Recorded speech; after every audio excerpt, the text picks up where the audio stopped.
If you feel like your website, your social media, your email list, and your book as totally separate things you're juggling at once, well, you're not alone. Most authors spend years trying to piece together their platform, one disconnected piece at a time, and whew, it is exhausting. So, my friend Mandy Roberson from Market Refined Media, a faith based marketing agency, she spent years inside the publishing world watching authors throw time and money at all the wrong things. And she's here to help you see it differently today.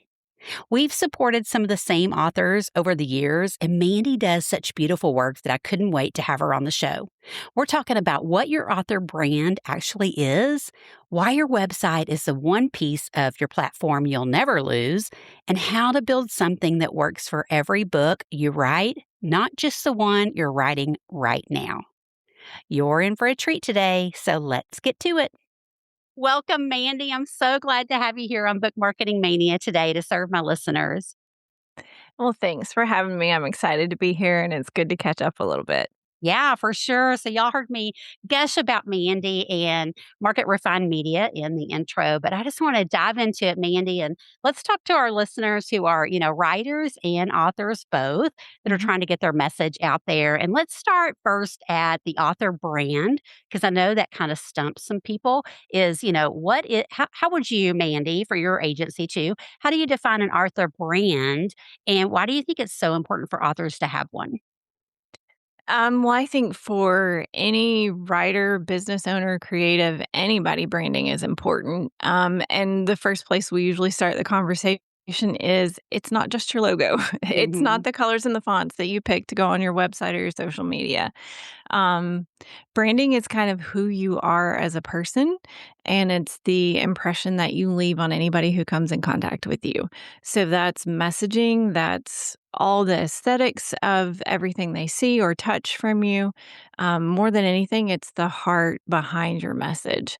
And when you talk about an author brand, it's hard for me to picture a successful author who isn't a brand. They're not identifying as a brand, if that makes sense. Hmm. Um, Branding goes beyond one book. It goes beyond a subtitle of your book. It's, like I said, the driving force behind what you have to say, and it's what keeps the audience around. It continues the conversation. Hmm. Yeah. And I know the core part of that is the same, right? But I feel like it's changed over the years of just, how you do communicate who you are Mhm. and what your heart is.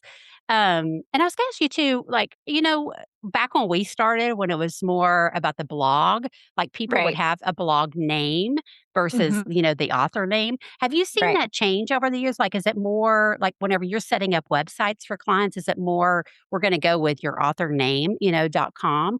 Or do you still see some that are, operating under the name of like their quote unquote ministry? I do still see some of both. The trend has definitely shifted to become more the author's name. Like, if you'll remember way back when we first started with all of this, the traditional publishers, especially, would push the new website with the book's title. But then authors who published 5 or 6 books in 10 years would end up with 5 different websites, and Mhm. none of them were cohesive or connected.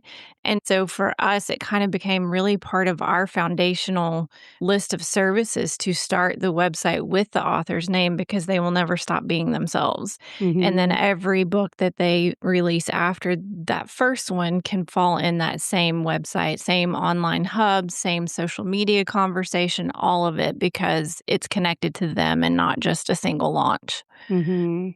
Yeah, and I was thinking there's so many authors that do publish so many different books, and it's like that one place you can go and find out, and you might Mhm. discover another book that you didn't even know about, right? You might be coming for the one Right. book, and then you discover another one, which is so fun. I was just thinking about back to your website and having that author brand of, like you say, communicating who you are and the heart behind your message.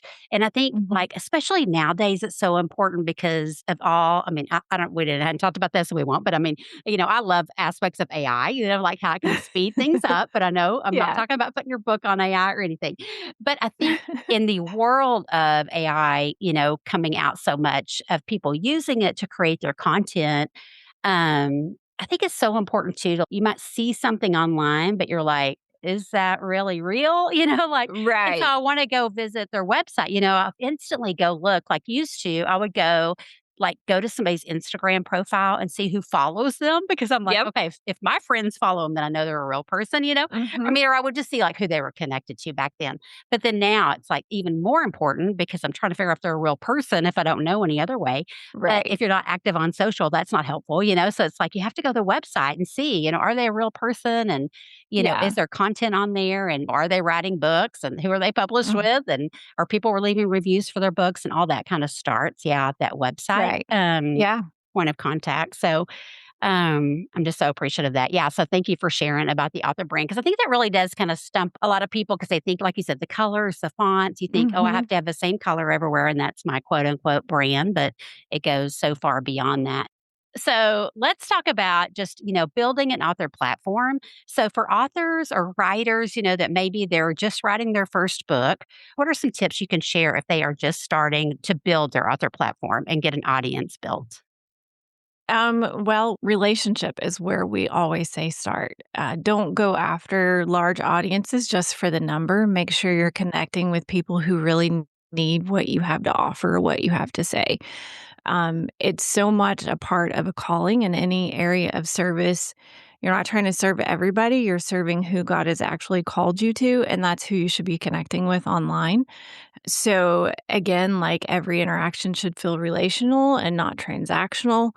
Um, as far as platform, if we're talking about must haves, it goes back to the website because that is one asset that you forever own. Social media is just rented space. Email lists are always important because you can always communicate with your people there, even if social media goes offline tomorrow. Mm-hmm. And the beauty of email lists is that's people who really want to be there. They've signed up for your list, and so you have a better chance at actually showing up in an inbox, having an interaction, having that conversation. And we want successful platforms to have good conversations. And don't release a book and then go ghosting your audience either. Like, keep that interaction going, show content on your blog, keep resources out there that are relevant. Um, that sometimes authors get tripped up too, which again goes back to those multiple websites that we talked about a minute ago. Mm-hmm. You kind of lose the identity of the audience and lose sight of who you're trying to minister to and stay connected with. So even once that book is out there, keep having those conversations, keep inviting them into your space. And the numbers eventually will come, but the important piece of that is just that connection. Mhm. Yeah, and that's something else, and I'm sure we've both seen over the years changes. I feel like when we first started, well, like before social media even really got to be the big thing, right? But we all like hopped on social and then it was all about the numbers. But then Mm-hmm. now we're seeing that didn't always translate to email list subscribers and it didn't always translate to book sales, Right. just because you got big numbers. And I was just talking to an author the other day that she does an amazing job on Instagram, sharing videos and everything, but she's trying to get people to join her email list. And I was like, well, we need to have a path for that, but also Right. like, who are you even attracting if you're using social media, because you're serving a lot of different people, which again, that's, what we're supposed to be in some ways, right? Sharing the gospel Mm-hmm. with everybody. But if your intent is to get them onto your platform, then you really have to look at, what that path Right. is and yeah, who those people are and what you can attract them to. Mhm. And I was thinking about a while back when we had like the big first outage of social media and Right. everybody panicked, right? And Yep. everybody flooded the inbox because they were like, oh, yeah, I do have a way to contact people. And I thought it was Yeah. such a good example of how powerful email is. But it was so funny because I noticed but then it just slowed down again. Like once Yeah. social was back up, then it's like, oh, they forget about you again. They don't email you again. And you're like, oh, it's so annoying. I was just gonna say, I feel like social media is just noise sometimes. Like, you can show up in anybody's feed, and they may or may not really be interested. Um, but email is where you kinda build that trust. Your Uh-huh. website builds that trust, and if you're going to convince someone to read your book, buy your book, share your book, they need to trust you. And not just trust you as a best-selling author, but trust you as who you are and who you're serving and Mhm. how you serve. And so email is a great way for them to get to know your voice and to really kind of build that trust. Yeah, I think that's so important too. I was thinking about, you talking about best-selling author is, like when we like that used to be the kind of the thing you led with on your website, but now Mhm. it's just like that doesn't really mean anything to your readers always. It's like you said, they Right. really want to know who you are, what do you stand for, what are you going to Mhm. share? I did have a question for you though about websites is sometimes when someone's trying to build their email list, they will like link to their website because there's like a pop up for their Mhm. freebie to join their email list versus like having a set landing page. Cause I never know if that pop up's going to work, I mean, Yeah. I'm always so worried about that. What is your professional opinion on that? I'm not a fan of pop-ups for Uh many huh. reasons. Google actually kind of started blacklisting them a few years ago, because they interfere, especially on mobile views, with the user experience. And that may be more of a technical answer than what you were looking for, but that's where my brain goes Uh immediately. huh. And of course, Yeah. now we have accessibility concerns as Uh well, huh. and pop-ups can interfere with that. So I normally typically push for that landing page. Uh huh. um, Also now with platforms like ConvertKit and similar email lists, you have options of having different calls to action on different pages. You can give different resources. So then again, the user just gets to really pick what they want to hear from you, what freebie they really want to download. And that helps you identify kind of what's resonating with your audience and what you need to keep offering more of. Mm And sometimes with pop ups and things like that, you can't always track that quite the same way. hmm. Mm hmm. So, I love the landing page idea. I love having very customized sales funnels and interactions with the audience, kind of a pick your pleasure sort of scenario, and they get to guide their experience through your site. Yeah, yeah, that's a great way to think about it, and that's not too techy because I think it's so important, like, people are trying to get that Google traffic or AI traffic, whatever it is Right. nowadays, Right. so yeah, whatever isn't gonna work or if they're again, if they're, like, on social media, well, then most people are on their phones, right? So you wanna make Right. sure if you're building your email list, that they're going somewhere they're gonna be able to see and that, it's not blocked by Yeah. some kind of pop-up or something, but I love that you said to, like, kinda pick your pleasure because I think that's something we also forget is we get so excited about like one freebie for our website, and it's like, I have this Right. amazing freebie, but then we might be out sharing, a message from, especially if we have multiple books, sharing a message from another book or just a different message that doesn't necessarily connect with your lead magnet today.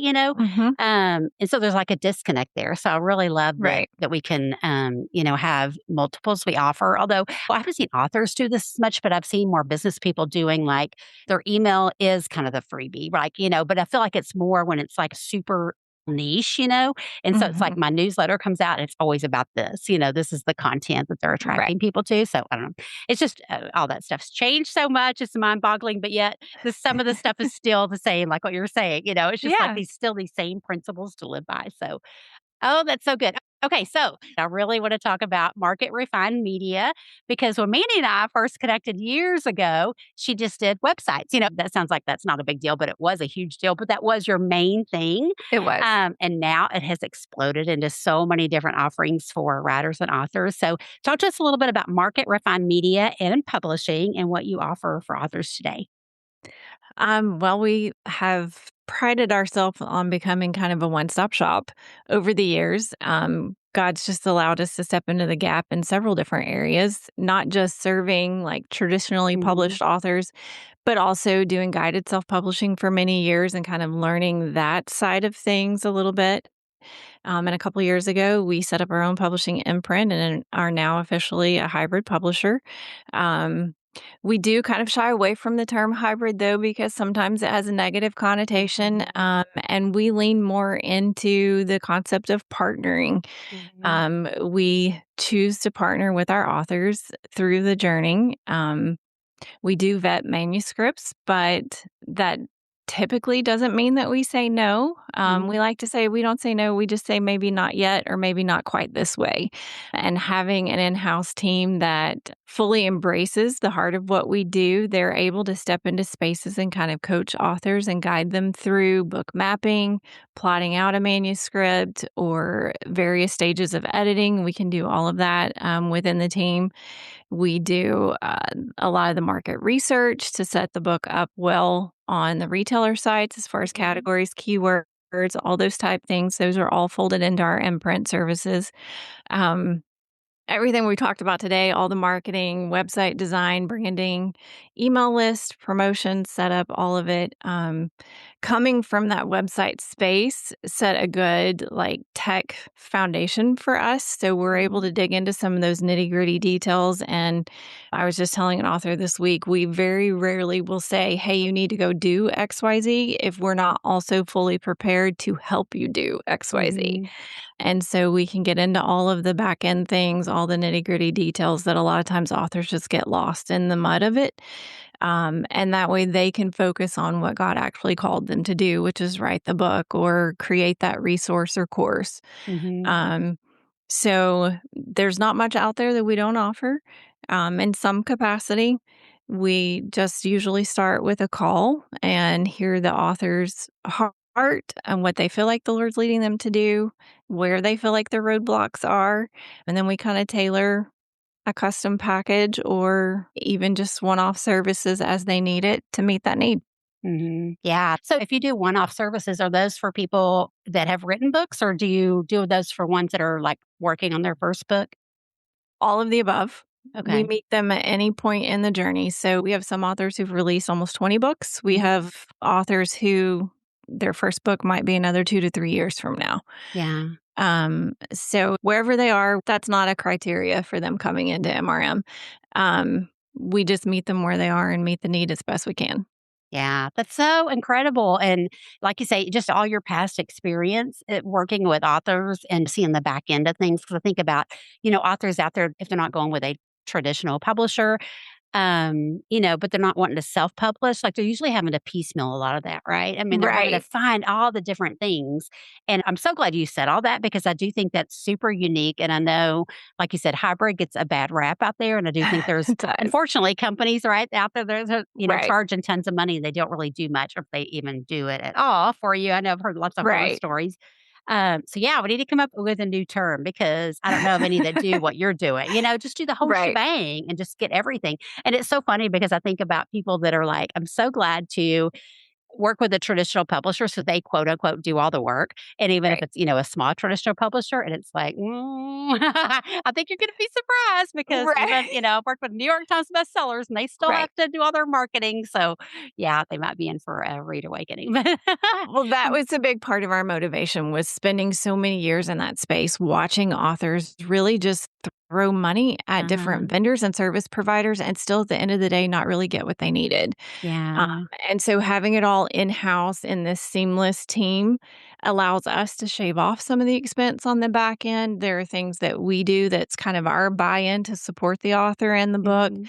And it just sets them up for the best success on the outcome. And one thing that makes us unique too is our authors keep 100% of the royalties. Mm. We feel very strongly about not making commission off of God's calling. He called us to Mhm. fill a gap, so we're doing that and we do it really well. Um, but then the reward for that belongs to the author. So, Mm. and that's another thing that sets us apart from most hybrid publishers and really Mhm. leans more into the partner on your journey philosophy. Mhm. Yeah, I think that's so important because 'cause you're right, it is a partnership, and it's one that can last a long time, right? And multiple Yeah. times over, as you've seen with authors that have multiple books. Well, and I was gonna shout out 2 of your authors that I love their books so much, and one I have in hard copy, one I only have on Kindle, but they're so beautifully laid out, and that's Ruthie Gray and Lisa Allen. So, it was Oh, so fun to see good. them pop up, as 2 of Yeah. your authors. And I saw, like, Jennifer Hand too. I don't have her book yet, but yeah, it's so fun to see some of my sweet friends that I just admire so much getting to use your services and getting to see, yeah, how beautiful, the product is. So, yeah, Yeah. kudos to you for doing that for sure. Well, I know I'm a little biased, but I'm very proud of our pretty books. So Yeah. Yeah, just like our your pretty designers, websites. yes, yes. Our designers are very talented. They are, for sure. Yeah, and I'm sure under your leadership, so that's so amazing. So, Mandy, okay, so we're gonna wrap up here, but I wanna ask you because I know, a lot of our, audience members listening in have maybe been rejected by a publisher, or Mhm. like, felt that rejection at a conference where they got to meet with an agent or publisher for just a few minutes. Do you have Mhm. any, encouragement you could just share with them about just not giving up and keeping on getting their message out there, although the publishing route may not look like what they thought it was gonna look like? Sure, sure. we just had a conversation with an author last week who was feeling pretty discouraged in that realm. And I asked her point blank, do you believe 100% God called you to share this message? And if you do, those things don't matter. If the publisher says no, you find a different way to share what God put on your heart to share. Um, Obedience is ours. The outcome is his. And sometimes the outcome is a little bit different than what we envisioned, but that doesn't mean he can't use it. So just keep showing up and saying yes where you can. You mentioned Jen Hand, so I'll quote her book that's kind of become my mantra. Just put your yes on the table. Yeah. And sometimes that table looks a little bit different than what we thought, or it moves around a little bit. But as long as your yes is out there, God is going to use that and bless you. Yeah. So, and, come visit our website. We'll have a conversation. Yeah, that would be so great. I'm going to put the link in the show notes so everybody can come check you out and book a call and just see what you have to offer. And they might be surprised at what all you could do for them. So, Mandy, this has been Yeah. so good. I'm so glad we finally got this to work out for both of us and that I could get you on here to share with my listeners. So, I really appreciate your time today. Well, I appreciate you inviting me. Thank you. Oh, I just love Mandy and hope you'll check out her services at the link below. I'm always blown away by the beautiful websites she creates and now the books that she's publishing because everything her team does is top notch. Thanks for tuning into Book Marketing Mania today. And as always, I'll be there for you next episode to help you reach and serve your readers one podcast at a time. See you then.